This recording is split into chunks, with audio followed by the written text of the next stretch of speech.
This is Lane Brains with Cameron and Esley Bus.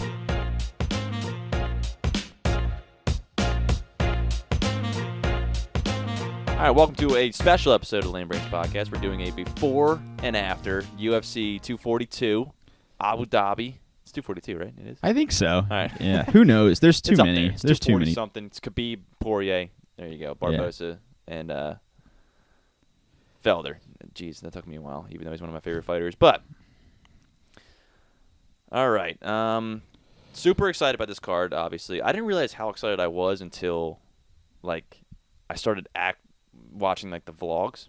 Started watching those things, and I mean I always do, and I'm always excited. But when I started watching them, I started realizing really how excited I am for this fight. Khabib Poirier, I don't know why. It's just so.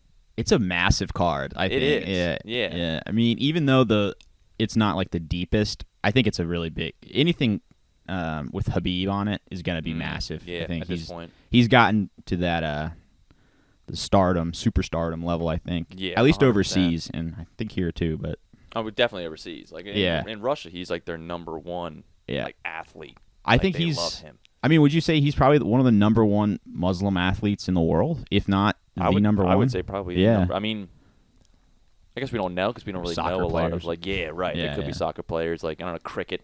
I don't know if that's a big thing over in Asia and stuff. I don't know, but yeah, I would say he's top 3, if not number 1. Personally, I would say number 1 because I have no idea of any other ones that are really hardcore Muslim like he is. But going through the card real quick, now we're about already through the prelims.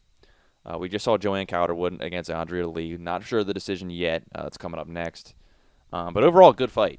I mean, you were paying a little bit more attention to it more than I was because I was kind of setting some stuff up and messing around. I thought they both looked really good. Let's see who wins. Yeah. They're about to raise the hand. And they're talking right now. Bruce Buffer looking. Yeah. It's an interesting suit, man. I thought Calderwood put it on her. Andrea Lee had some good takedowns, though. Yeah, she did. Yeah. But, no, I agree. I mean, at the end of that third round right there, she was just landing some nasty knees, really getting in close. Mm-hmm. I mean, her face is messed up, Andrea Lee. Yeah. Yeah, Joanne Calderwood. Yeah, All right. Yeah, makes there sense. You go. Makes sense. Fair enough. But, okay, awesome for her. There was a early knockout. Who was it? Was it a slam or something, or what was it? I saw it pop up on my phone, but I didn't watch the. I'm navigating through UFC's website, which I'm not a huge fan of. Dude, their website sucks. Can we be honest here? Yeah, it needs some work. Dude, I am not a fan. Their mobile website is awful. Right. You'll click on a fighter to go to a bio, and I don't think they have mobile pages set up for those fighters. So you'll click on it, and it goes to the web browser, and you only see 1/8 of the actual page because your phone is a phone screen and not a laptop screen. It's just ridiculous. But the one I'm thinking of was Amin Azatair versus Timu Packalin. I guess Packalin, yeah. And he just hit him with an overhand right, and Packalin face plant. Oh, that's what it was. It was a face plant. Dude, yeah. He hit him right hook, was out on his feet, slam, over. Done. Brutal. Yikes. But I mean, let's just talk about I guess the big card, the big names on the card. So we got Khabib Poirier, Edson Barbosa, Paul Felder, Islam Makhachev, one of Khabib's boys, fighting against Davi Ramos. Was he one of the ones that jumped in the cage? I think so, and was going after Conor. Yeah. I think he was definitely a part of that whole thing. Oh yeah, he was there for sure. And I'm pretty sure Zubaira Tukhugov. I hope I'm not messing that up. Who? Maribek Taisimov? No. He's fighting. He was actually the fight right before Joanne Calderwood and Andrea Lee. They don't have the results up of that one yet, but Zubaira Tukhugov, I think, was one of the guys who was actively punching. Yeah, Conor took some good shots after. He did, man. I mean, he took him clean. He took him as good as that 67-year-old dude who he punched. He took it he was. And dude, I don't know how embarrassed. I just feel that's embarrassing. You're known for your left-hand shot. You hit a 67-year-old man with your left-hand shot, and he just doesn't even bat an eye. Doesn't even Right. And you know what? Put his drink down. He's like, whatever. I think Conor's probably just feeling insecure about it, so now he's like beating up old people. Right. You know, people are saying he's done, he's gone, he'll never come back. So he's like, oh yeah, I still got it. So he punches old men. And what's interesting too is like the UFC's like now moving on without him. Like it seems like that they're at the point now where they're just like they don't really need him. With this ESPN Plus deal, I mean, they have more guaranteed money than ever, Yeah. so they don't need these one-off superstars to survive. I mean, they're doing better than they ever have. Oh, yeah. I think financially. So And I think in general it's starting to turn it into like making MMA seem as more of an actual just sport, just Yeah. a regular sport. I think we're moving towards the boxing model. Yeah. I think that's the way it's going to go. I don't think it'll ever be fully like accepted as like a mainstream sport because of how just violent it is. But I think it's pretty mainstream now. I mean, Yeah. people know who Habib is. Like I was Yes. talking about it at work this week, and people were like, Yes, "Oh, I know who that is." Yeah. Yeah. So yeah, a guy that I work with who watches like here and there. yeah. He randomly came up to me. He was like, "You think Khabib's gonna win this weekend?" I was like, "I didn't even know you knew who Right. that was," but I was like, "Oh yeah, probably." But yeah, another person I didn't know who was on this card until like recently was like Curtis Blades Yeah. fighting against Shamil. I'm gonna butcher this one too. Abdurakhimov. There we go. I have to just say it once. Abdurakhimov and Curtis Blades. Really interested in that fight too. From what I understand, they're both really, really good grapplers. So I don't know. I like the grapplers from the little dudes. I like the flyweight grappling. I like the bantamweight grappling because Yeah. they're like really hardcore scrambling usually. I Whereas love like those scrambles. yeah, they're like, quick, and you never know who's gonna get caught. yes, yeah. Like I think it was Dustin Ortiz and Joseph Benavidez when they fought. They were all over the place. They're dude. just fast at everything. Yeah. man. So like I'm not a huge fan of like wrestling from heavier weight guys because they seem to just kind of, I'm not saying they're just laying on each other, but that's what it looks like. And it kind of Right. like just seems like the energy goes down in the audience at least. Really, with heavyweight grappling, what I want to see is ground and pound. Yes, Like when Stipe's yes. punching Overeem in the head, Dude, and he's yeah. just gung, gung, Yeah. gung, bouncing off the Extremely canvas. violent. Yeah, right. Yeah, that's no, what I it's like. it's like every shot from ground and pound from heavyweights. Every shot is like that Yeah. could kill you. Oh yeah, absolutely. Like it can murder you. But yeah, Curtis Blades, Shimon Abdurakhimov. Sorry. I don't know much about Abdurakhimov to say who's going to win. I know he has 4 losses. He's number 9 ranked. He's a little bit lighter, a little bit smaller than Curtis Blades. They're about the same height, but he's a little bit less of a reach. And he's about 30 pounds on average, weighs in about 30 pounds less. Like Curtis Blades usually max out 265.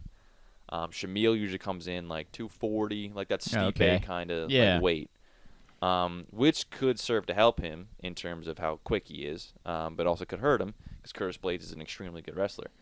Mm-hmm. But I mean, Who is I Shamil also beat? thought that Curtis Blades was an extremely good wrestler and he was going to just kind of tank against Francis Ngannou, and Ngannou just said right hand to that. And Right, cleaned his clock. yeah, just ended that one. So I don't know. But I love Curtis Blades. I do too. I just think of him and Alistair Overeem cutting his head open like Oh, that was can opener. savagery. Like, dude just opened his head up like a can of tomato sauce. It was ridiculous. But okay, moving on. Let's just move on to the top 3 fights. We got Islam Makhachev versus Davy Ramos. I'm going Makhachev. I mean, I Right. think that's a clear Right. pick. No offense to Ramos. Right. I'm sure he's a good fighter, and but I think He's very good on the ground. Yeah. That's the thing. Like he has the perfect style to counter Makhachev. Like to me, this almost is like a little mini like Khabib Tony kind of thing. Not nearly Really? that level, but like Ramos is really really good with jiu-jitsu and really Right. good at submissions. So to me, that's the reason why Tony versus Khabib is such an interesting fight, or one of the reasons, because like Khabib murders people on the ground. No one can really counter you're him. going down at some point. So, Yeah. yeah.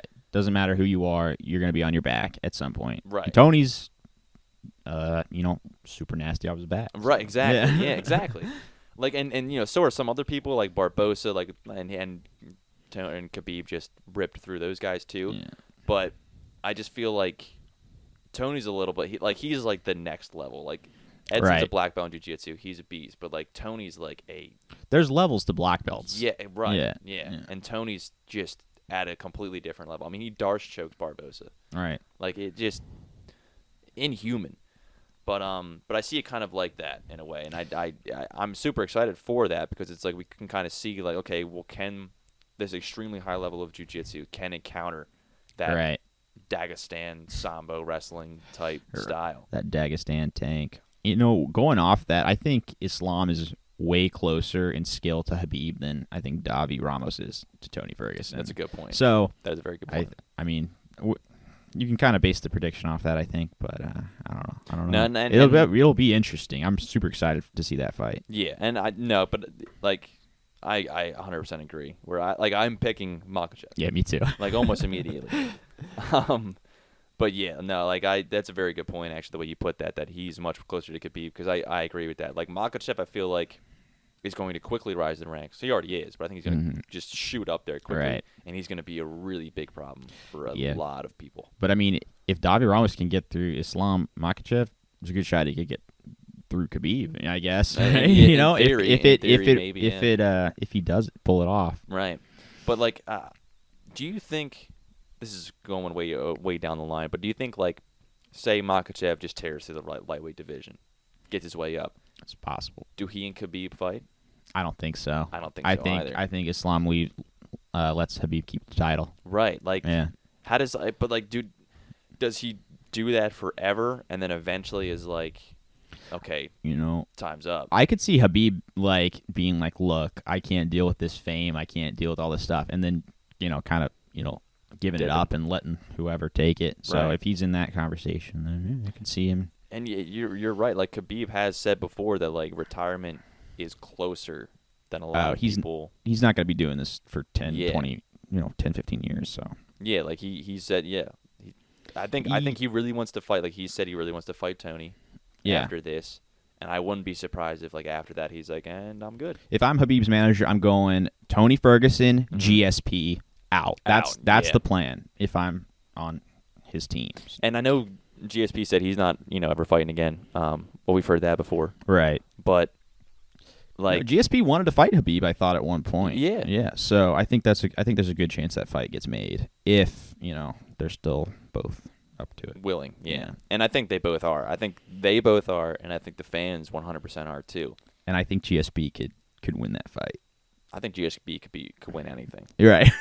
I thought for sure exactly. when he was fighting Michael Bisping, I was like, dude, he's coming off after 4 years. Right.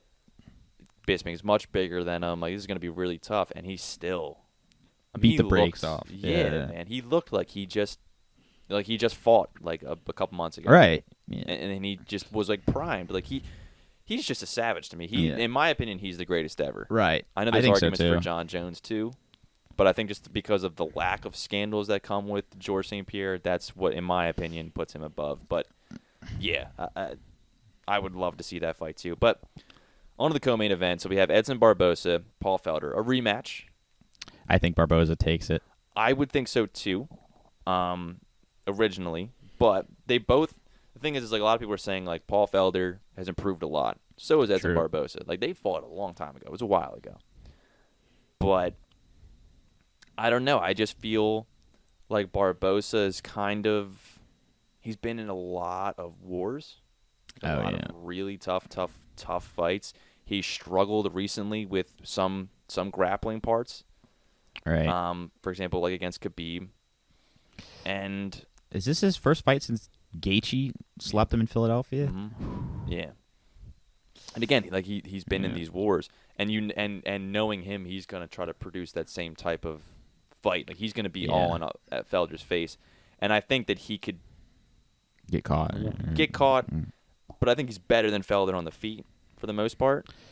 Yeah. But if Felder ends up on top of him, that's where Felder could really, really do some serious damage. Yeah. Dude, Especially with his elbows. Dude's a savage. that Dan Hooker fight was phenomenal.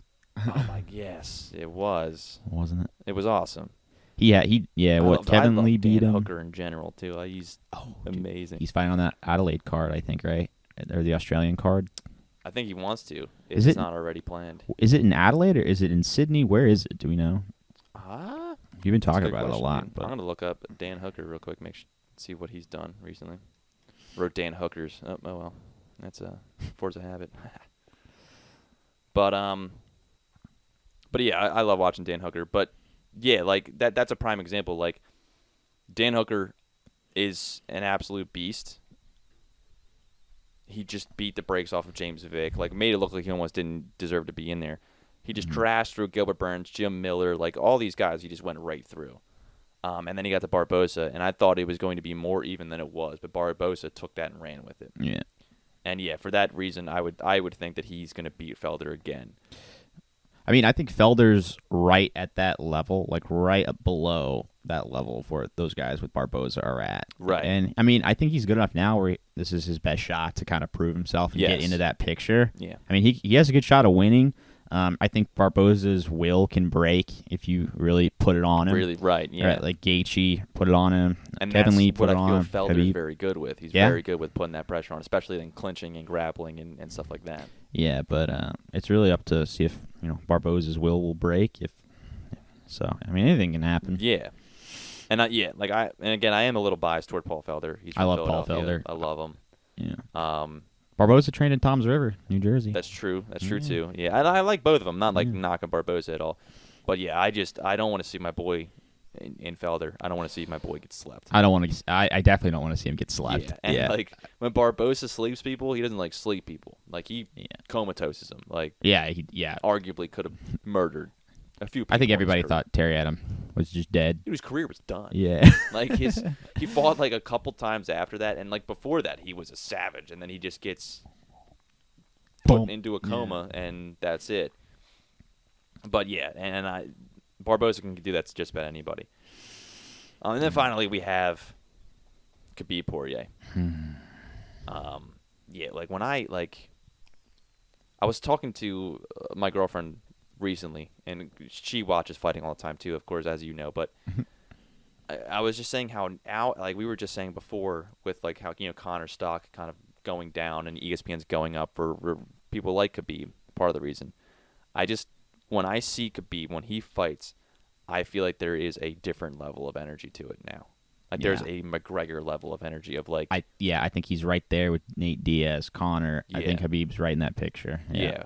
Where every time we see him fight, I feel like we're watching history. Like we're watching a spectacle. Like a legend as he is forming. Well-deserved. Right, yeah. Well-deserved. I mean, he's already a legend as it is, but I feel like in 20 years down the line, people are going to be looking back and they're going to be talking about I think this is the reign of Khabib Nurmagomedov. Yeah, I mean, I might sound like an idiot when I say this, so we'll find out in a couple hours, but I think this is going to be the toughest fight Khabib has ever had tonight. I think it will be nasty. I would make fun of you, but I feel the same way. You're right, yeah. Like, I do. Like, if Dustin Poirier gets like choked out or slept in the first round, then I'm gonna look like a dumbass. But I think this is gonna be the toughest fight he's ever had, because I think Poirier has worked his entire life to get to this point. He's overcome so much adversity in his career. I mean, he got slept by Conor. Who else? Michael Johnson. Michael Johnson beat him. Yeah, that's right. Cold. He's lost like quite a few times, but he's found his way to this title fight, and I think this is it. I mean, there's a good chance he may not ever get this opportunity again. Yeah. So he's got to make the most of it. And I think it's gonna be a scrap, dude. I think so too. Yeah. I think so. Like when I think, like I'm getting giggly when I think of this fight because I'm just so excited. Yeah. There's a certain. Again, it's like a gut feeling, which is never accurate. Like I've had gut feelings that are just completely off the wall. Like I had a gut feeling that Eddie Alvarez was going to beat Conor McGregor. Yeah, no. Right, yeah, clear. I mean, but like the thing with that is like my heart tells me that, but my brain also. Yeah, because Poirier is good enough to I think beat most people. There's certain areas where he could beat. Yeah. Like there's certain if he stays on the feet, if he catches him when he's coming in, like there's certain ways that he could beat him. Yeah. Definitely not on the ground, but that's no knock to Poirier. I think no one on the ground could really beat him. The only person I think could give him that challenge, again, like we said before, is Tony Ferguson. Yeah. But no, I agree. Like there's just something about like when I'm seeing Poirier in the embedded vlogs in these other areas, watching his older fights, watching his title run, like like going back and looking through these guys that he's fought to get to where he is now. Like Holloway, Gaethje, Alvarez, like those are all title holders in whatever organization. And I feel like when we look at him, we're looking at like what could be like a Rocky movie right now.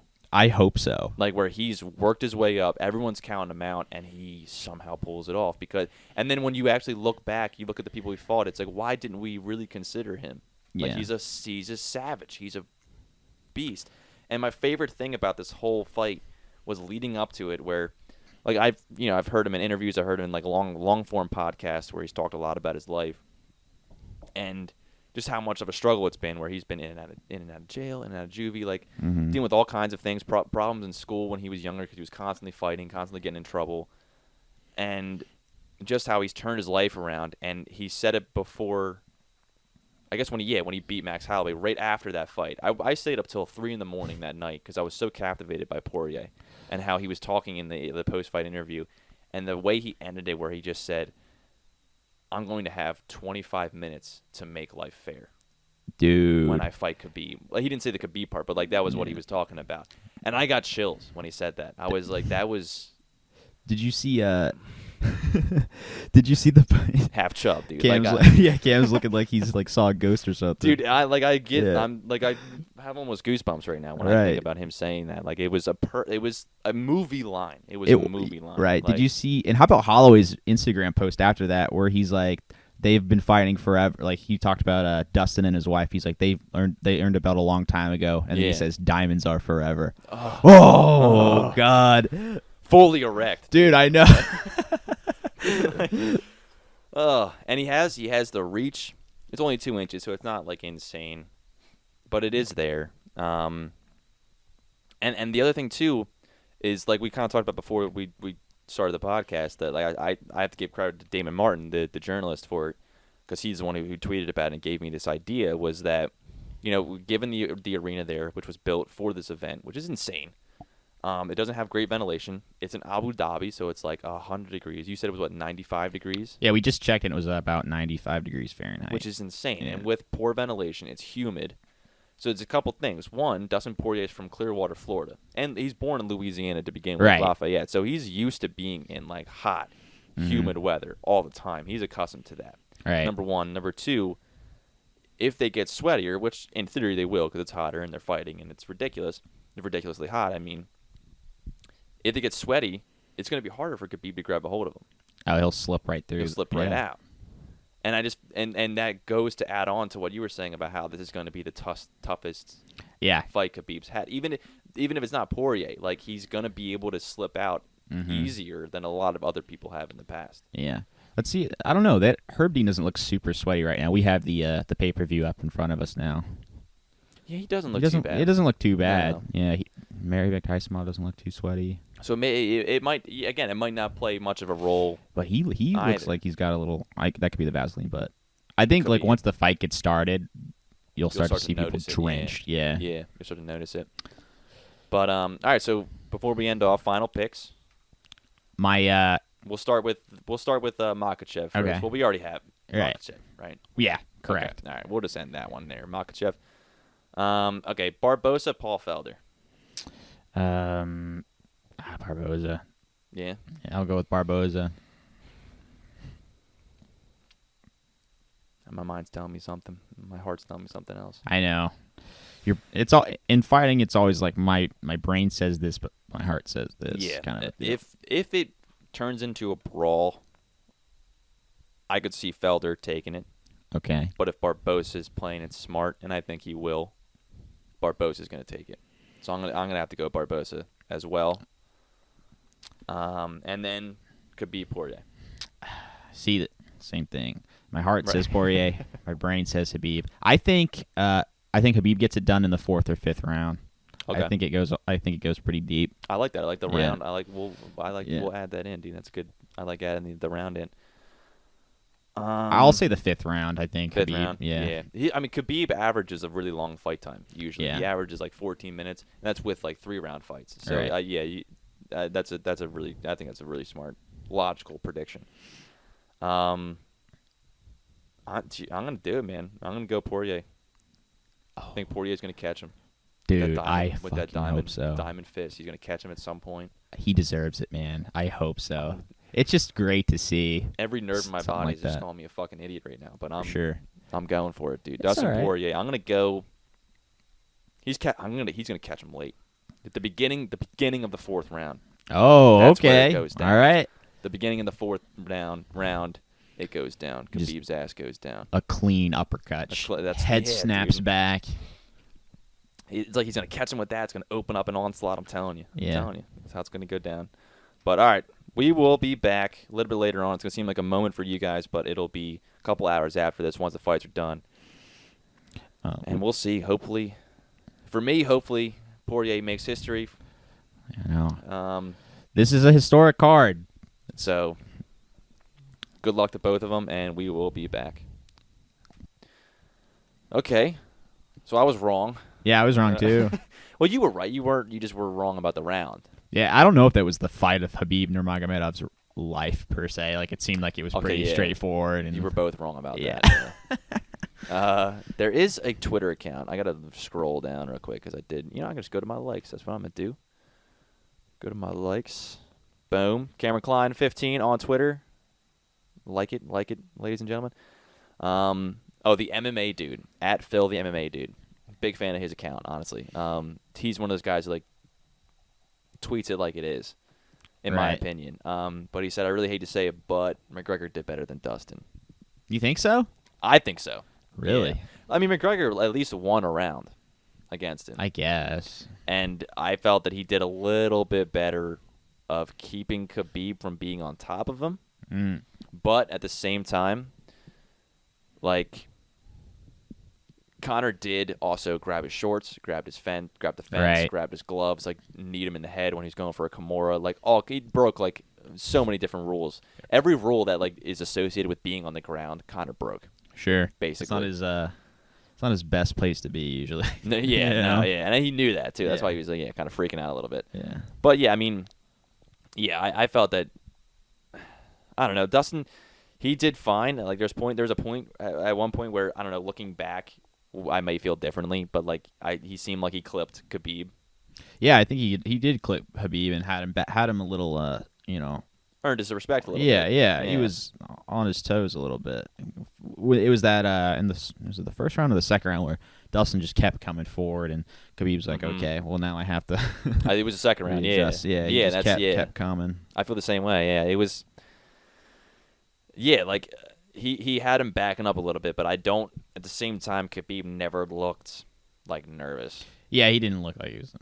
He never looked or in trouble. I mean, when that guillotine, when he had that submission, it looked pretty tight to me. He looked to be scrambling a little bit. Yeah, I think he looked to be. But again, I think that he's been doing this shit since he was a toddler. Yeah. He's ready. He almost fully knows exactly what to do, and then he did. He immediately just went on his left shoulder. Yeah. Gave himself some room enough to be able to try to get his head out, and then he just popped it out. He slipped out. So I guess the heat had nothing to do with this fight. Huh? It didn't seem like they were slipping out easily, right? It was just straight. We were wrong on business every level, dude. Business as usual for Khabib. Man. Yeah, I feel like we could talk about that, but we're basically just saying what we already know about the fight. I mean, the big question is, all right, what's next? And it's got to be Tony, man. It's got to be. I mean, this whole charade is getting ridiculous. This whole thing of who does he fight next? Does Conor get a rematch? No, he shouldn't. Yeah. Tony's the fucking guy. This is the fight of the century, in my opinion. It could be one of the biggest fights in MMA. To me, it's not even the fact of the biggest fight right now. In lightweight history, no one has been as good as Khabib. No one has been as good as Tony. I don't know. No one has streaks I think that. no one. Yeah, I guess. What's Tony's streak at? It's I want to say 10 or 11. Yeah. It's insane. Silva's was 16, I believe. Right. But that was a middleweight. That was also middleweight is also a pretty solid division. Though. Yeah. But yeah, I'll tell you right now, I'm looking it up as Sherdog. But and again, we were saying before in the first half of this podcast, I just feel like Tony is the only person who brings forth weapons that no one else really has, that no one else has really presented Khabib with. Do you think Tony is enough to give Khabib problems? I mean, we just saw him. Khabib just took Dustin Poirier and basically ragdolled him. He proved that Dustin didn't seem to belong in that same cage with him. You know what I mean? It's just an another insane thing because Dustin went through some of the top 5 guys. He beat Justin Gaethje easily. Yeah. Beat Max Holloway. I wouldn't say easily for Max Holloway, but he beat Max Holloway. He beat Eddie Alvarez, beat Anthony Pettis. Like he just and TKO'd most of these guys except for Max, but he almost TKO'd Max multiple times. He had him lose, put him on Queer Street a couple of times. Yeah, definitely. I mean, Khabib just held him down and imposed his will on. Anything Khabib wanted to do, he basically could have done it. Yeah. Except for I guess that one moment when he was kind of in trouble with that guillotine. Yeah. I mean, he stayed calm and slipped out. So what's interesting is I feel like Khabib was more willing to strike with Conor than he was with Poirier. Oh yeah, I mean, you saw Poirier's power, man. He was swinging with everything behind those hooks. I mean, and Conor has that one-touch power, but it seemed like Khabib was he there was the third round. I don't think he maybe attempted 1 or 2 takedowns the entire time. He didn't really care too much. He seemed like he was just ready to fight. Same with Ally Quinta. The third and fourth round, he was seemed like he was goofing off on his feet. Yeah. Fighting with him, but Dustin, it looked like every time they were every time Dustin was really really advancing, he clinched up and he didn't want to be a part of that. Right. I mean, the striking definitely. Yeah, I mean, Khabib kind of right off the bat was feeling out how the striking was going. Yeah. I mean, his striking's not on the same level, obviously. No. And he kind of could hang for a little bit, but when Dustin started to ramp up and get going, it seemed like Khabib was okay, I'm clinching up. It's time to go down because time to stop messing around. Yeah. Right. So here's something interesting I was thinking about. Now, if you run Poirier-McGregor back, how do you think that fight goes? Because I think Poirier-McGregor? Yeah. That's a really, really interesting fight. I feel like that is the fight to make. Right. For both of them. I think Poirier could sleep Conor. He could. Yeah, I think he could. Yeah. I mean, but at the same time, when you look back at their first fight, before we knew what Conor McGregor was going to be, we knew he was going to be big. We knew he was an extremely good and elite mixed martial artist. But even then, back then, I feel like people were saying Poirier could put him out. Poirier has the tools to do it. Yeah. Just like we're saying now. But yeah, I don't. Yeah. That Poirier salon hair Poirier is totally different. Totally different. Buzz cut, shaved head Poirier. Yeah, and Conor hasn't fought that yet. Conor just needs to fight, man, if he wants to get back to that level, I think. Yeah. I'm sure he's definitely an elite, and he's definitely, one of the best, but it's just not the same anymore. He just doesn't fight. We don't know what he is anymore. Yeah. He's just, and again, with all these, scandals, with punching the dude at the bar, with the smashing of the guy's phone, a couple years ago, with the whole, he has this whole, I don't know, some sexual assault thing apparently going on. I don't know. I don't know if that's even him. I've heard a couple different theories about that. I've heard I think most people are saying he didn't do it or something. It's a girl trying to get at him or something. I don't know. And it maybe, who knows? I don't know. That could be true. That could not be true. Yeah. No one knows. He needs to marry that girlfriend already. Jesus Christ. Yeah, how long have they been together? On, man? Jeez. They have a kid already? They have 2. They have 2? I think, yeah. I think you're right. Yeah. Yeah. I don't know why they're not married. I don't know what's going on Same. there. Conor doesn't want all that money, dude. He doesn't want to give up half of it if he fucks up. Yeah, that's true. But at the same time, I feel like, dude, she paid for, a lot of his training coming up. She helped him be who he is. If she wasn't there, I don't know if we would see the Conor McGregor we see now. That's true. Maybe not, or maybe just not as quickly. I don't know. He's got to lock that down, son. Yeah. What do you use? Grow up, man. Use girlfriend. Come on. Yeah, what do you do? You in middle school? Boyfriend, girlfriend? Girlfriend. No, it's time to get married. But 2 kids. Going back to Tony Ferguson, he's on a 12-fight win streak. Fuck. Yeah.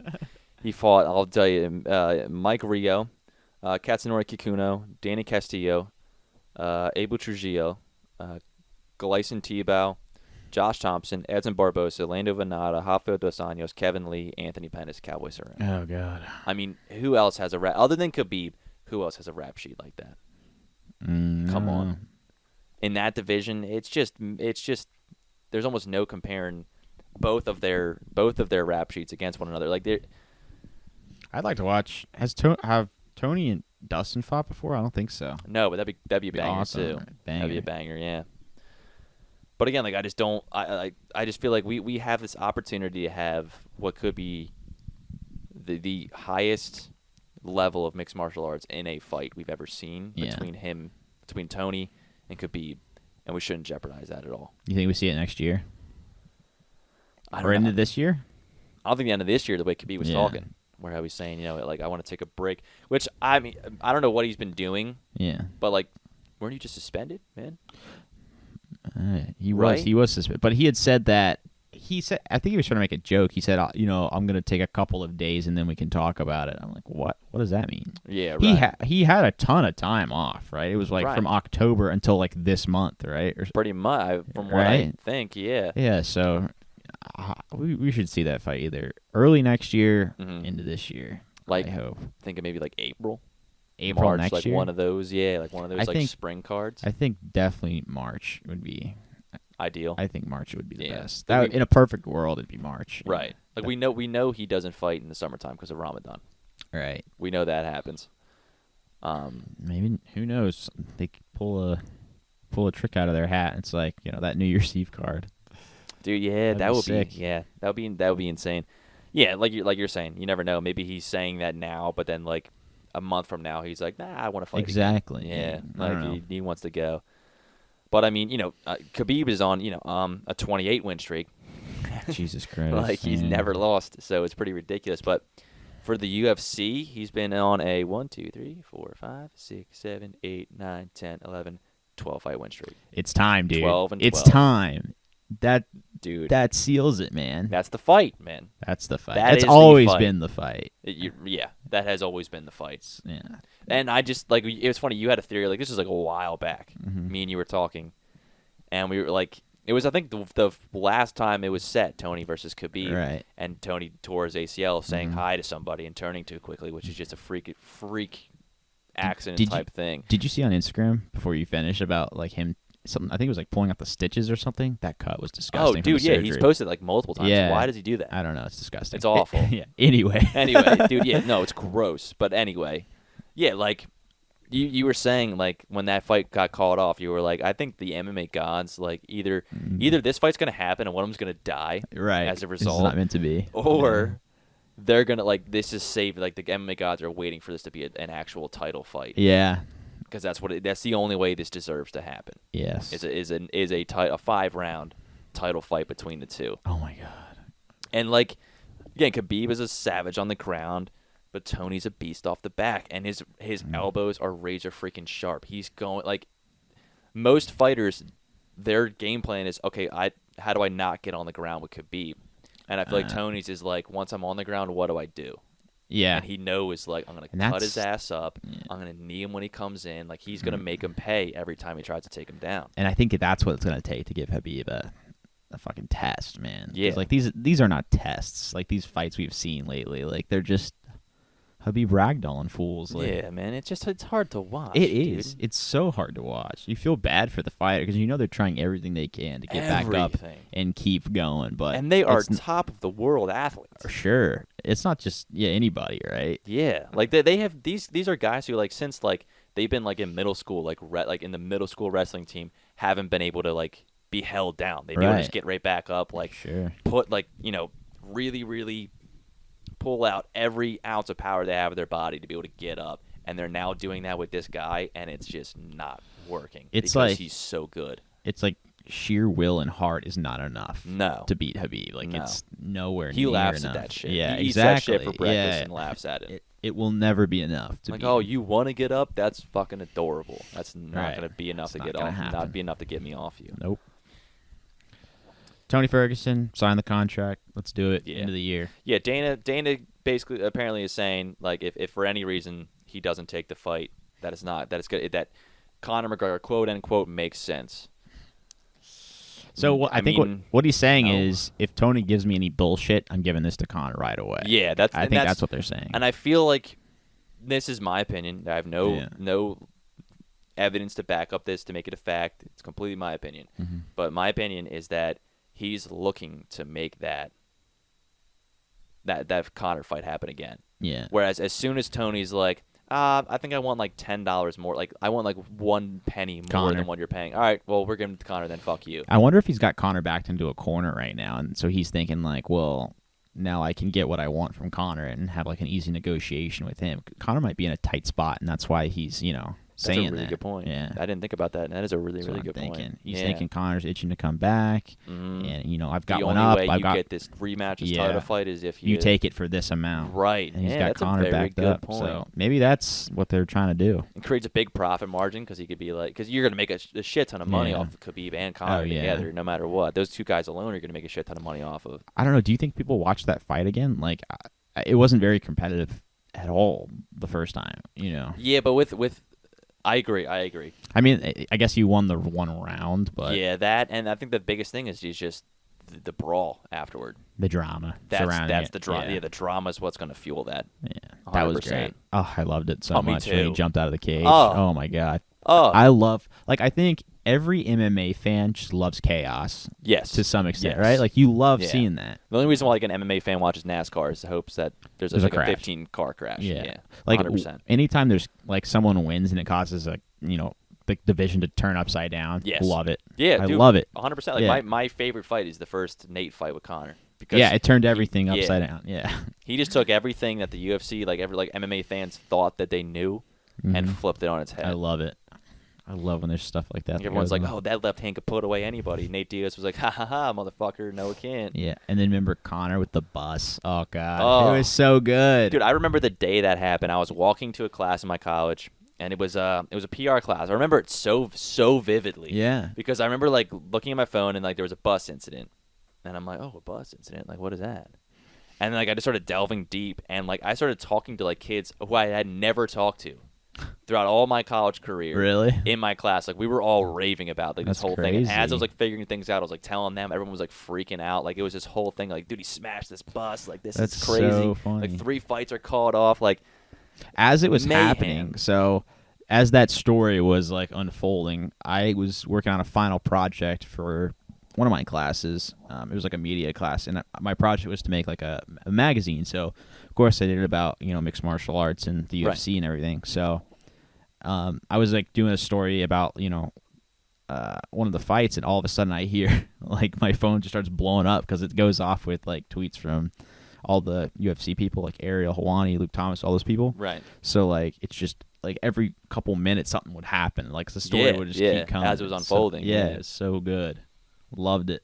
I remember like Dana saying that like like the police are after him, like they're gonna arrest him, like this is like a full on criminal Right. thing, which at the time like hyped you up, but like you knew in the back of your mind like he's gonna get like a slap on the wrist. I And remember- we're gonna get a fight out of this. That's what's really gonna happen. I remember Ariel Helwani was like outside of like a jail in Brooklyn, like doing a live report or something crazy.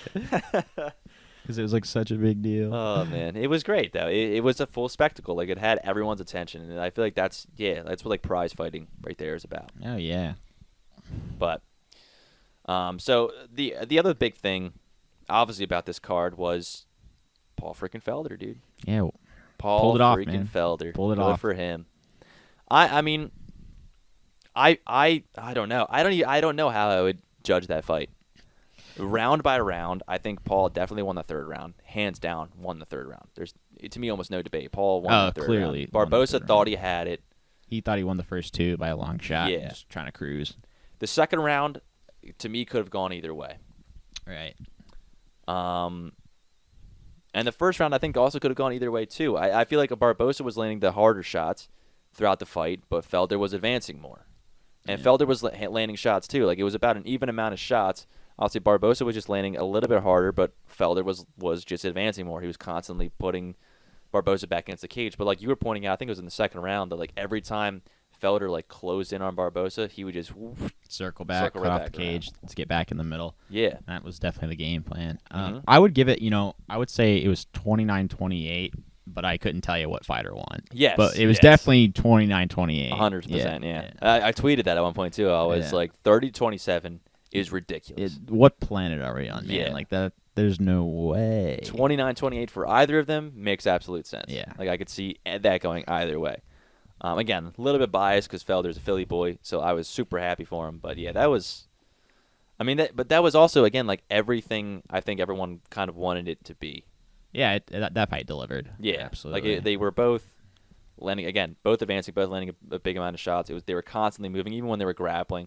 They were constantly moving around. Like when the other thing too is like the second round, like Barbosa did take Felder down, But in my opinion, Felder did more damage.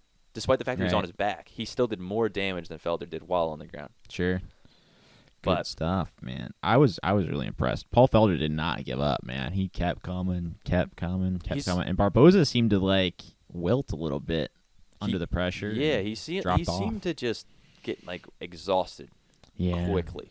Cardio. Yeah, It's a like bitch. and Paul is known for his adversity. Like his cardio is great, as we saw. Right. But like too, you think about like the Mike Berry fight. Like he broke his arm, he Kept didn't even going. give a shit. And yeah, he just Yeah. kept. He just all right. I'm gonna throw the other one then. I still have one left. Like that's just like the mindset it seems that he has. Like if you cut off his leg, he'd be like, okay, well I still have one left to kick your ass with. Yeah, that's pretty impressive. He's just he's a savage. I Man. couldn't imagine doing like breaking my arm and being like, "Oh, let's keep going." Yeah, right. Another round, yeah. dude. Like, dude, I like you said, dude, I had a splinter, and all this entire day I've been just bitching about it, and I finally got it out. So yeah, no, exactly. But the question then becomes like, okay, like what's next for Paul Felder? Winner of Cowboy Gaethje. I like that a lot too. Yeah, that's what I'm gonna say. I like that a lot. Yeah. Yeah, I just think that's the one to make. I mean, he called out Gaethje when he beat Barboza, when Gaethje beat Barboza, like and I remember there's a whole little thing because he was like interviewing him and he was like saying like I want to throw my name in the hat to fight you, and everyone was kind of like, oh, it's kind of disrespectful, Paul. You should be doing that, dude. You should be professional. But it's like, dude, he's still a fighter. That's Yeah. what he's gonna do. And yeah, I think either of those fights, Paul versus Cowboy or Paul versus Gaethje, like those three guys are all like a type of like they come to fight. They don't come to win Yeah. by points. They don't come to skate by decision. They come to try to beat the shit out of the other guy or Right. die trying. Yeah, I think that's what's gonna happen. The UFC matchmaking is like they kind of pair similar styles for like how they want to like the route they want their fighter to go. Like look at Israel Adesanya's like Mhm. kind of path. Like he fought Anderson Silva and guys that were. He never fought like Paulo Costa right off the bat or like Right. someone like big like that. Like they didn't throw him Romero or someone like that. Their Right, matchmaking right. is really specific in how they like kind of pair it up. I think. Yeah, like I feel like they set up a trajectory, and like if somebody, for example, messes with that trajectory, like I'm trying to think of like an example, but like I mean this is a bad example. Let's say like Connor Nate, like when they fought Yeah. the first time, I don't know what they were thinking. You know, I my thought would be they were thinking that Connor was going to win that and set up. And granted, that was more of them scrambling because they had a title fight. Yeah. But let's say like they weren't. Like there's been times where they've set up like this guy's going to fight this guy, and you kind of know like guy A is going to probably beat the crap out of guy B to like make sure that guy A's stock rises, that his Right. brand rises a little bit. Sure.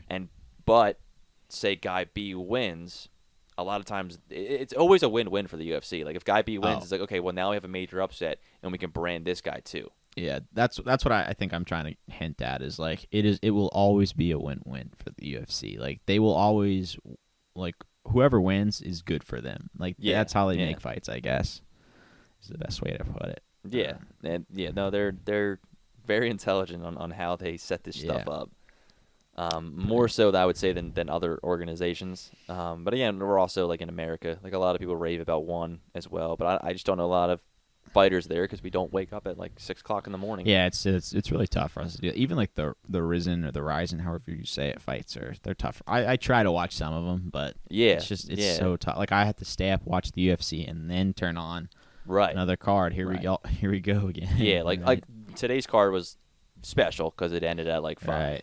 like you I'm were a saying. fan, huge fan of the afternoon cards, Yeah. man. Me too. Yeah, Yeah. no, me too. Like, especially the past UFC on ESPNs, the Colby Covington and Robbie Lawler, the Gaethje Yeah. versus Barboza. Like, Yeah. those were like done at like 7 o'clock at night, 10 o'clock at night. Like Yeah. a reasonable hour.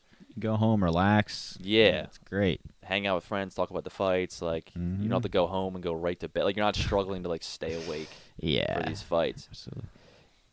Islam Makhachev, pretty good fight, man. Yeah, not as dominant as we thought he was going to be though. Yeah, Was he Ramos gave him some problems for sure. He Yeah, was on especially in the his- first. Yeah, Especially in the first. he was walking backwards. Ramos came forward a lot more than I anticipated, I guess. Yeah. But, Yes. Yeah, that was a great fight. Curtis Blades, holy shit, awesome. Short elbow, Yeah. right on the nose.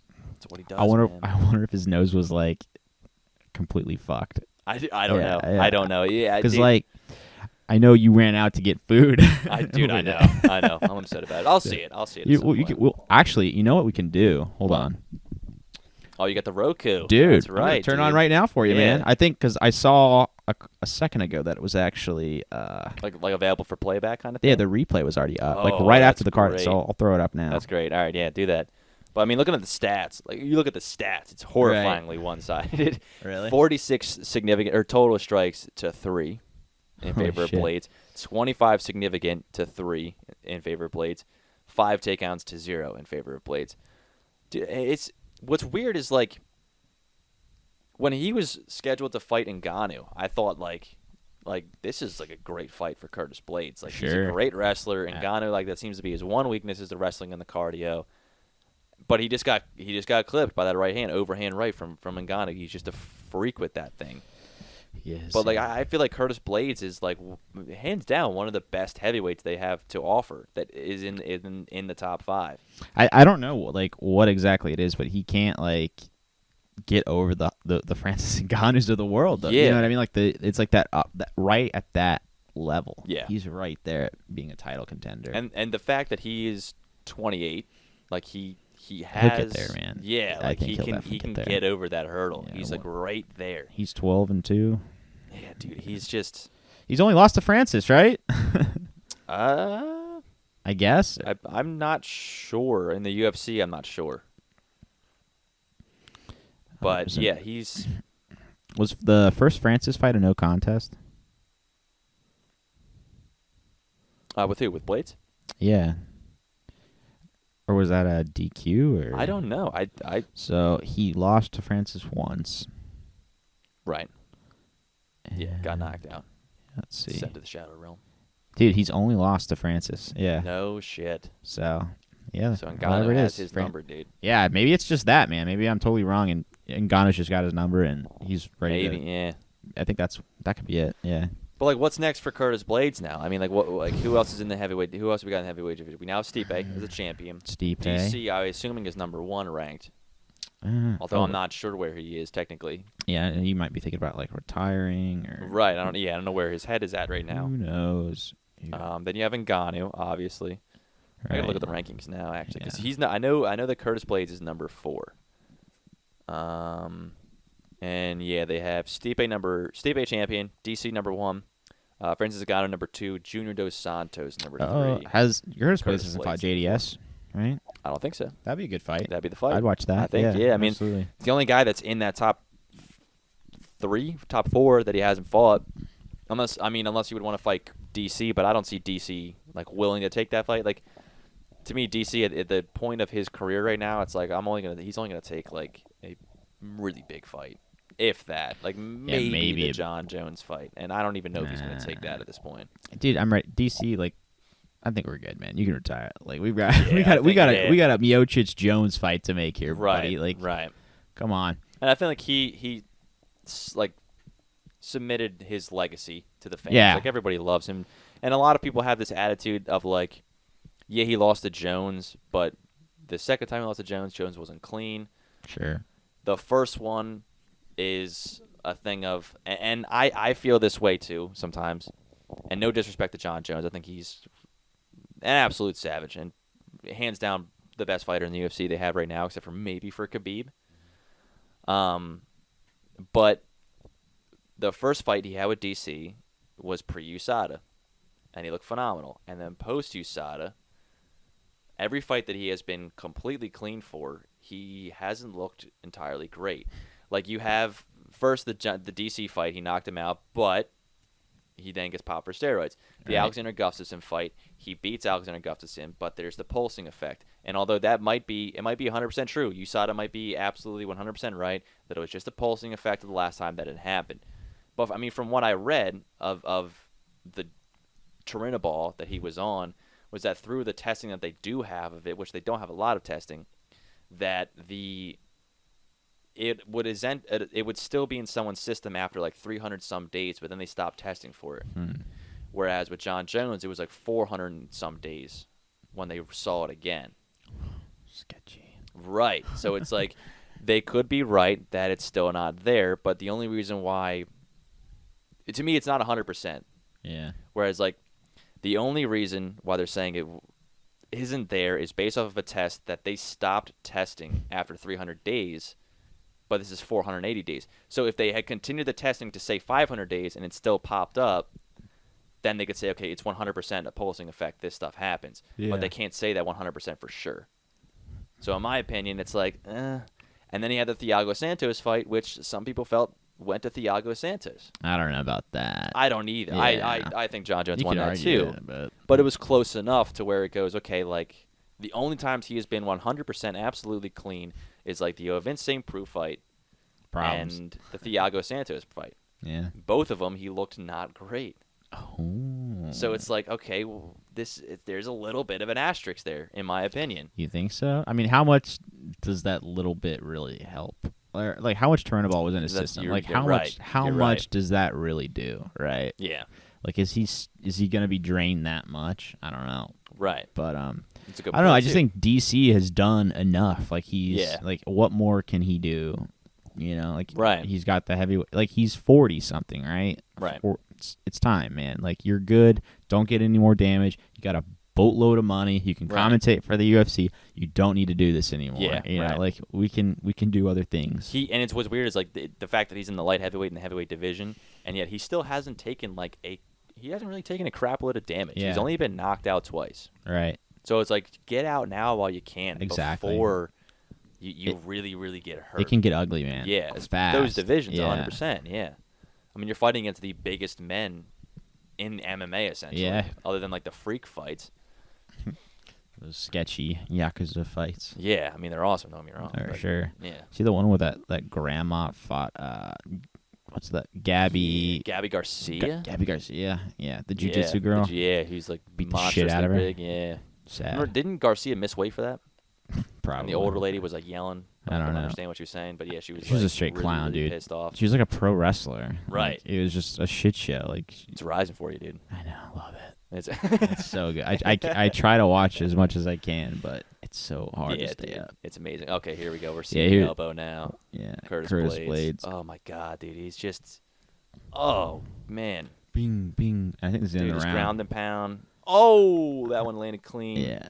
Snapped his head back. All right, and that's the end of the round.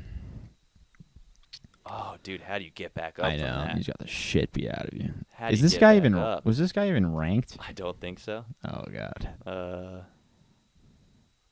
No.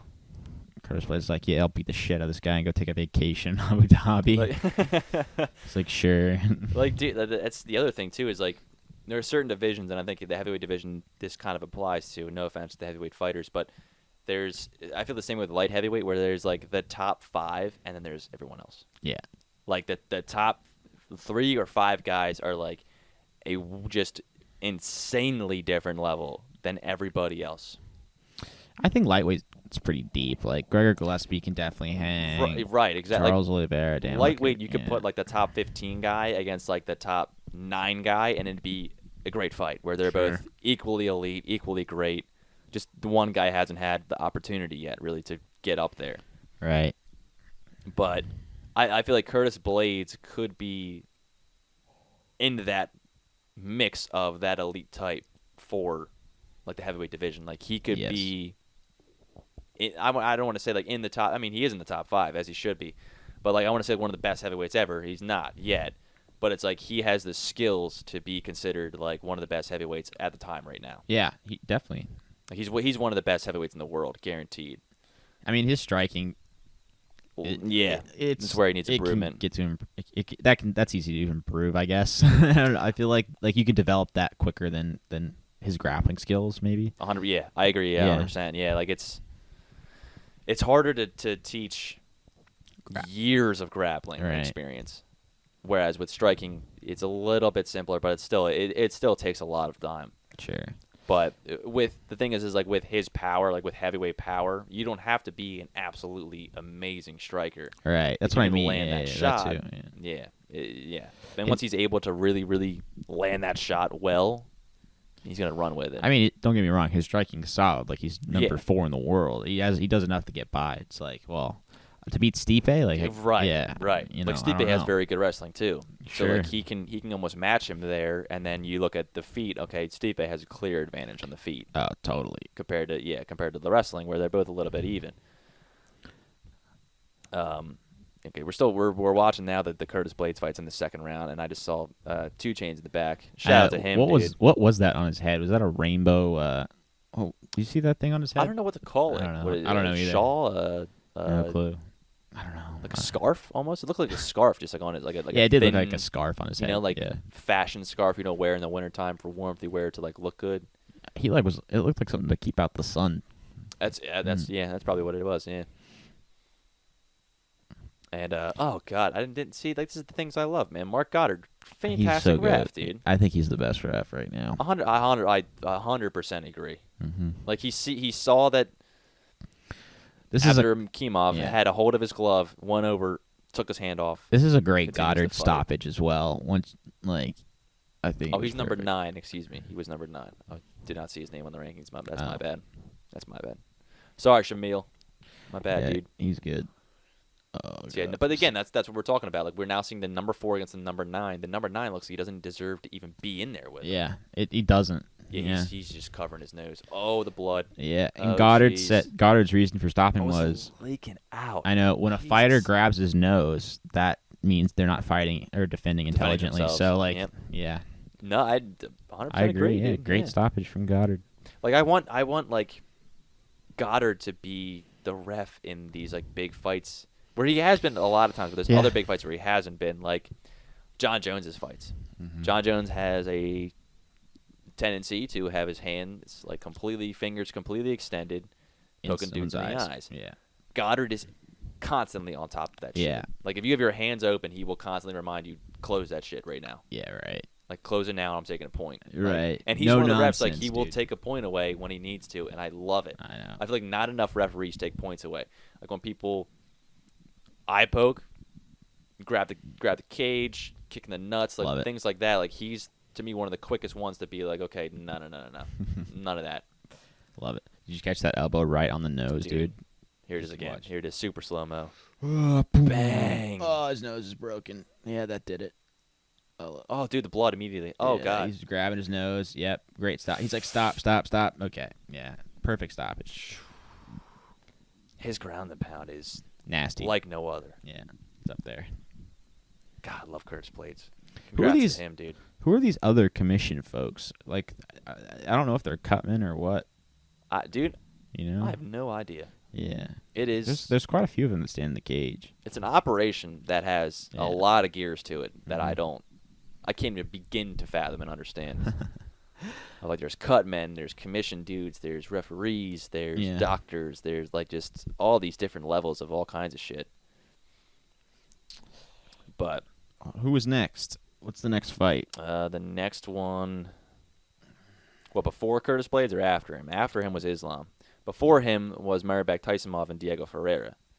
Ferreira looked great. He did. Looked really good. Like, Taisimov came in hard, came in hot. fast, first round, landed some solid shots on the feet, but he seemed to gas. He gassed. Ferreira didn't. Ferreira's used, like you said before, Ferreira's used to that Brazilian jungle type weather, dude. He didn't give a shit. Yeah, man. He put it on him. 100%, yeah. I mean, and again, I'm still not used to Bruce Buffer's suit. I know. What was with the suit tonight? Kind of weird. What is it? It looks like a bunch of patches sewn together. That's what it looks like to me. Yeah. It's like one of those, like, when you think of like a hobo from the 50s, like how they used to like draw them in like caricatures with like the little stick and like the bandana with the shit inside of it, like that. Like, they were wearing like a suit jacket like that, like a sad clown, kind of, like patched up suit. Not a fan, Buffer. Come on, step your game up, man. Bruce. What are we doing? He's usually great with his suits, man. I know. Usually they're awesome. Didn't we see him in like a turtleneck or something one time? He had like a suit with a turtleneck on. Oh yes, yeah. That was like just plain, just straight up turtleneck. Which would be hilarious. He was slaying it in that thing, man. Holy crap! I don't know how he doesn't pass out from sweating in that shit, dude. Because he gets pumped. How much do you think he gets paid an hour? Because really, all he's working is this one, like at the start of the fight and at the end of the fight. Like, that's all he works. So paid an hour. I mean, I'm sure he's like salaried, like he has a contract and stuff. But like, if you broke it down by hour, it's probably insane. Yeah, because like really, he maybe works what? 1 hour at the most per card. I right? Don't know. Like, I'm gonna look it up right now. Bruce Buffer. We have his net worth. Let's just do what salary? I don't even know. Is that public information? No, they're Salary per fight. There we go. Bruce Buffer's salary is $100,000 per event. Oh my God. Bruce Buffer is an American UFC announcer. He has a net worth of $2 million. That's actually less than I thought it was going to be. That's pretty hot. Dude, so he gets more than I make in a year in one night. Every month. Yeah. Every week. Yeah. Essentially, right? Yeah. Like Almost. basically Almost, every yeah. week, There's a yeah. couple cards here and there he doesn't do. And then every once in a while there's like one weekend every like 2 months there's not a UFC fight. Dude, he's got to have the easiest job. Like, what else does he do for the UFC besides that? Like some media yeah. stuff, like I don't interviews. know, maybe. But the thing is too, as I know, like him and his brother, who does like mostly boxing stuff, or his half brother, Yeah. they have like a trademark essentially on like their voices and what they say. That's like, crazy. People that like do like they'll make like little promos on radio or on television and stuff like that, like, and they'll use their voices. Yeah. Lawsuit immediately. Yeah. Like bam, smack with the cease and desist. Like nothing. Like if you yell like it's time in the way that he does it, cease and desist. I do it at the main event of every card. Right? In Yeah. my couch, in my seat. I'm just like, Yeah, dude. it's Everybody time. does. Yeah, right. Like just I think it's that's- yeah. iconic, man. Yeah. Well, if he catches you doing that, cease and desist. Even me saying right now, saying the words "it's time," I'm a little bit nervous. Ah, come on. Like it. I mean, nothing's gonna happen, but it's like. We're not using it in like a promo or anything. No, you right, know, right. He's got a great thing he does there at the UFC. Yeah. He works for 1 hour, $100,000. He apparently is in Holmes and Watson with Oh. John C. Riley and Will Ferrell. I didn't see that. Don't plan on seeing it. Apparently, it was really, really, really bad. I'm a fan of Bruce Buffer's voice. I couldn't imagine anyone else doing it, you know? No. Yeah. No one's like. We've seen people try. We've seen people in Bellator. Right. We've seen some like UFC guys when he's not available to do it. Not the same. Not even close. If Yeah. I bought tickets and I showed up and it wasn't Bruce Buffer, Pissed. I'd be furious. Yeah. I'd be like, no, I deserve a free T-shirt. I deserve something for this bullshit. I know when we went to those two events, I was like, I really hope Bruce Buffer's Right here tonight, Yeah. man. I can't deal with this other guy. Yeah, luckily we're in an area where it's like a mainstream area where he would most likely always come to. All right. But yeah, I mean, good for him. Like he's just good for him. Not good for his suit. Not a fan of that. But it is what it is. Yes. The words of Max Holloway. It is So, what it is. yeah. What were we talking about? Oh, Ferreira. Tyson-Moff. Yep, Ferreira. Put it on him. See him Yeah, here. man.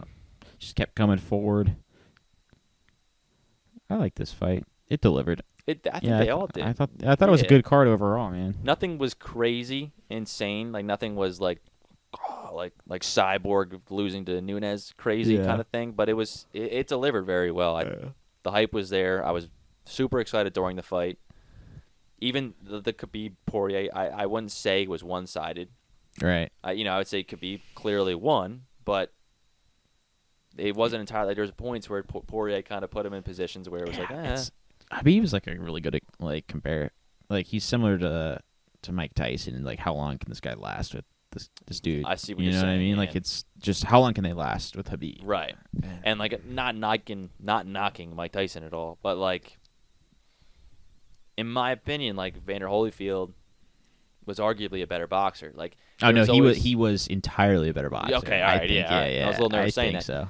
Yeah, like dude, the only reason like Tyson was going through his legal issues. He was in jail during like Evander Holyfield's reign, and like everyone crapped on Holyfield because like, well, yeah, you're great, but you never beat Tyson.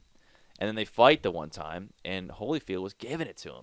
Dude, Holyfield was like super legit. Like Yeah, Holyfield was a bona fide, amazing, fantastic boxer. Was real giving it deal. to Mike Tyson. Mike Tyson bites his ear off. Boom. Bites a chunk of his ear off. Excuse me. But like with Khabib, it's like there is no Evander Holyfield in this Khabib story. There is no one else where it's like, oh, who would win with it? It's more of like, okay, who, like you said, who's gonna how long is he gonna last against Khabib, or who's gonna make him a little nervous? Right. I mean, did Edson go the distance with Khabib? I know Al 3 Iaquinta rounds. did. Yeah. Yep. But like both times, it was just like okay, like It's like he went the know. distance, but it was just like a walk in the park for Khabib. exactly. Like, He was just whatever. like, I'm gonna lay on top of this guy and just punch him in the face, and that's all that they did. The Barbosa one was the saddest I think fight I watched because like you Yeah. can see on like Barbosa's a warrior, and I don't think he was thinking this, but like just watching it as a spectator, seeing his face as like he was trying to get up, he looked like he was gonna cry. He was like, get me out of this. He was like looking up to God to like save him. Basically. Yeah. He was like, please no Like, you know those miracles you pull off every once in a while? I need lightning one right now. I need dude. some lightning, God. Yeah. Right on this Tear Russian the roof motherfucker. off this fucking bitch, dude. Yeah. Help me out. I have a chandelier some, fall, man. Some I'm divine dying wind here. to throw this bitch out of the cage. Dude, yeah, like, that one was tough. Mm-hmm. The Barbosa one was tough to watch. It was just like he would try. You would see him try so hard to get up.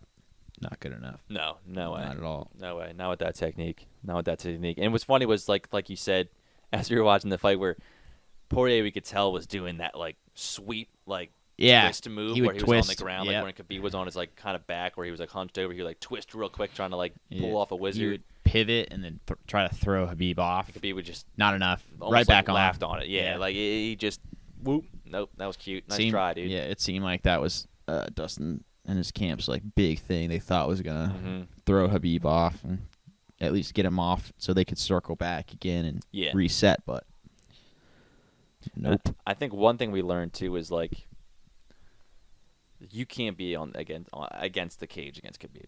No, You can't do it. you got to be in the middle, dude. Yeah. Even if you are in the middle, like Still tough. it's still tough. Yeah. Yeah.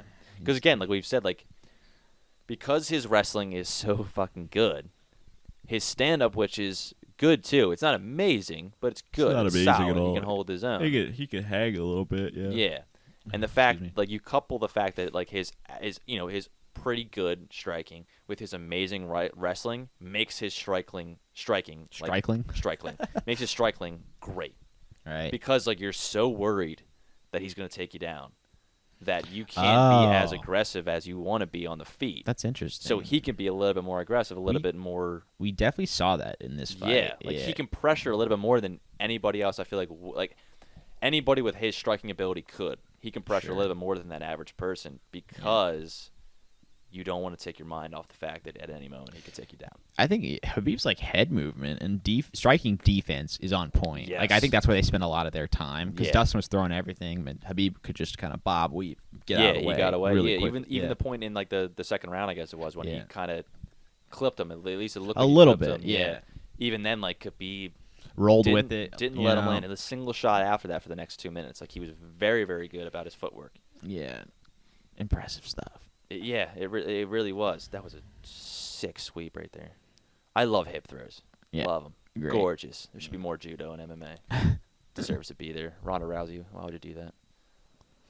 Like, why would you get into boxing? Just stick with judo. Could have been hip throwing bitches the entire career. Right, I know. But yeah, he's just I don't see anybody beating him. You don't think Tony's?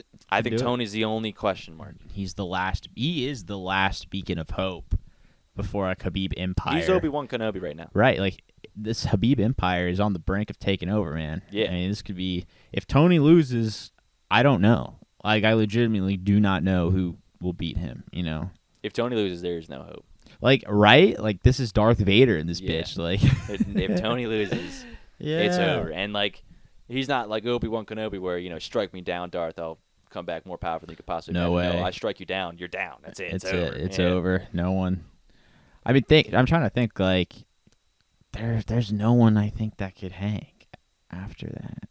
Because I'm thinking Kevin Lee, no, because No. he couldn't beat the people to get Well, there. now that he's with Firas Zahabi, Kevin Lee's with Firas Zahabi. it's a great move by him. So is 'Cause Woodley.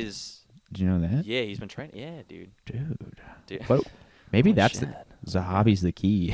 I mean, he's one of the best, if not the best MMA coach there is, right? Well, we did say GSP. GSP could be the beacon of hope, like we were saying earlier. Right. Maybe those two, but Yeah. that's it, man. I don't know. Yeah, I don't know. It's such a it's daunting. Yeah, it daunting. really is. Of like I'm speechless to try to come up with somebody who could maybe give him a challenge. Yeah, he's defended the belt. He's only had 2 defenses, which is crazy, and we're already like, it's over basically. Like if it's not these 2 people, then I don't know who else will beat him ever. Right. I think the reason why is because like he's so dominating in the division that he's in. He's in the most stacked division in the UFC. I mean, this lightweight's the premier division for the UFC, would say, and he's so dominant in that division. Yeah. Like I think from here he he spreads his territories into welterweight. Like this empire goes into welterweight and it just locked down. I would like that too. Yeah. Yeah, I think that'd be great. Again, I don't know if that's what he wants to do, considering like he's talked about like, oh, this might be my last. Like I don't plan on fighting forever. I don't plan on fighting for much longer in my life. But if he does, welterweight would be super interesting. I mean, there's a lot of interesting pieces up there. I mean, there's Tyron Woodley, there's Kamaru Usman, there's who? I mean, Those what fights would be else? interesting. I'm trying to think. I think Colby would be a good one too. Yeah, I think welterweight's a lot more interesting for like what could happen with Khabib, you know. Because I think there's a couple reasons for that. I think one, like there's talent that he hasn't tested himself against. Yeah. Number one. Number two, those guys are a little bit bigger. Yeah. So he can't quite impose his will as much as he would.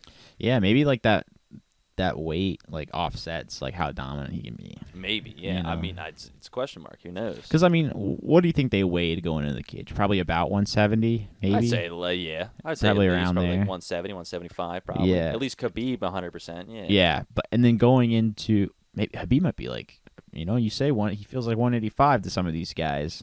He might be 180, dude. Who knows? Who knows? So at welterweight, what do they walk in around? 190. Yeah, at least 195. I mean, some guys maybe like a Rafa dos Anjos might be a little bit lower. Like those kind of like those guys who could be 165 if that was a division. Right. They might be walking around a little bit lower. But like Tyron Woodley, he walks around 190, maybe 200 See, pounds. like that's really interesting to see how that weight kind of like changes things. Like what's it like to put it in perspective? Like Eddie Alvarez, when he's not like training or not in a training camp, he's like walking around a 180. Yeah. Like so like these guys are a lot bigger than their weights claim that they are. Sure. And I think you can definitely feel that. Like I would love to see him fight against Usman or Colby Covington. I think Colby Covington would be a really that would cool be a great fight. America versus Russia. I don't want Colby to represent America, but right. He seems to be doing it anyway. Yeah, right. Whether we want him to or not, he's repping that American flag. Yeah, but I don't know. Yeah. Do you think Khabib does those two fights and retires, like the GSP or Tony and GSP? And I think his ideal, yeah. Yeah. If the GSP fight would happen, he'd probably be done after that. Right. I mean, you make so much money. Do you think he actually gives that all that money to Poirier, to the charity? I think so. Yeah. I feel like Khabib doesn't really care for money. Doesn't really need it. He doesn't seem like a materialistic guy. No. Huh? Yeah. No. He wears black turtleneck, black T-shirt, right, pants, George Carlin style. Yeah. Doesn't give shit. Dude. Maybe he has a couple cars. That's all he needs. Like one. Like, other than that, dude, I feel one. like he could go up to any person and be like, "I need a ride." Like in Dagestan or in Russia, Yeah. like, "I need a ride over here." They'd be like, "Absolutely." I was on my way to my grandmother's funeral, but that can wait for you, Mr. Khabib. Like they don't give a shit. He's a super. He can't apparently he can't go anywhere without like a crowd. Him. Yeah, he's like the Beatles, dude. Yeah, it's crazy. He is the Beatles of MMA. You know, in Russia. It's about time Dagestan got some love, man. They need someone like that. Yeah, it seems like a hard life. Yeah, seems right. like a harsh life out there. Yeah, it's about time they got someone who can rep them. I don't know if anyone's ever represented Dagestan. Not Dagestan. Yeah, Russia. Yeah, sure. You got Dolph Lundgren. Those savages, right? Right. I don't think he's even Russian, but for Rocky IV purposes, he was. Sure. But yeah, no, I agree. But yeah, I mean, I guess that just about wraps it up for today. UFC 242 was an awesome card, completely delivered. And I guess we will be back probably around next week at some point. I know we're both traveling, you specifically. All right. But we'll be able to provide you updates. Follow us on Twitter, CameronKlein15. My Instagram is Esley or S underscore, or hold on a sec. What the fuck's my Instagram? It's ES underscore, and then I think BSS. Maybe something. That sounds about right. Or you could. Yeah. Was it Lame X Brains on Instagram? Lame X Brains is our Instagram page. That's the one. All right, so we'll be posting updates there on what to do next. And as always, thank you to Ben Sounds for the intro outro music. We out.